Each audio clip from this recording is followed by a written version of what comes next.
Meaning of grotesque. Grotesque. Grotesque. Grotesque.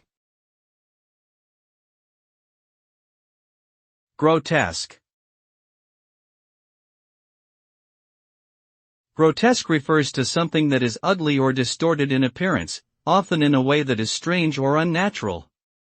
It is commonly used to describe things that are wildly exaggerated or out of proportion, and can refer to physical objects, people, or even ideas. The term typically carries a negative connotation, and is often used to suggest that something is unpleasant or disturbing to look at. Despite its negative connotations, however, grotesque can also be used in a more positive way, to describe art or literature that is intentionally exaggerated for effect.